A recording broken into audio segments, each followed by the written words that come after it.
this is just a real quick story. I was coaching at the University of Pittsburgh as a grad assistant, an apprentice coach, if you will, in 1980. And I was there with my high school coach, who was the guy that could give me the ball, okay? But anyway, he ended up, he was not only an idol of mine, but he also became my best mentor, probably outside of anybody in my family. And so I was with him in 1980, and quite honestly, I quit teaching school, went down there to be a grad assistant. Grad assistants get to work, full time, but they get paid. I think I was making about $4,000 a year that year.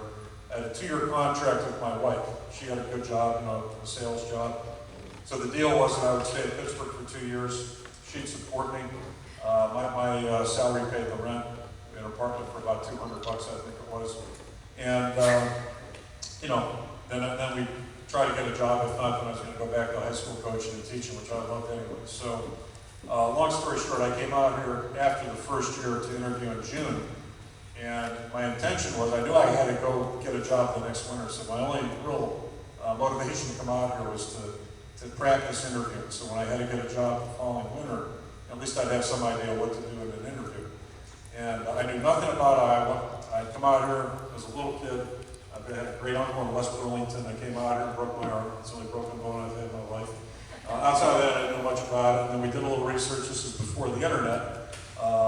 The only research we did, my high school coach's son had one of these blue books. They call it the Blue Book. And I knew that Hayden Fry was a square-jawed Texan. Okay, that was number one. And I knew he was an ex-Marine. So I got a haircut before the interview and put on a tie. And then third, I knew that Iowa had bad football. So I really wasn't interested in coming out here. I came out to get practice. And I had a preconceived notion, like a lot of people that we recruit did, that Iowa was just all cornfields and there's not much else out there. I came out here, I was just totally blown away. That I was here for one day. I was just so impressed with the town of Iowa City. But more impressive to me was the people.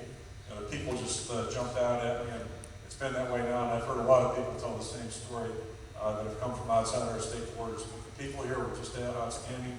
And by the end of the day, I've never wanted any more than I wanted that job. It's just kind of how it goes. So, the moral of the story, I tell people this, the moral of the story is this. I was 24 at that time. If you told me in 1981, I was married, if you told me and my wife that we were going to live in Iowa for over 20 years of our adult lives, we would have said you're nuts.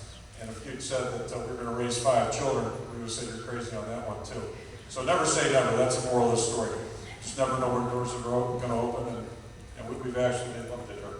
It's been a great place to raise our kids.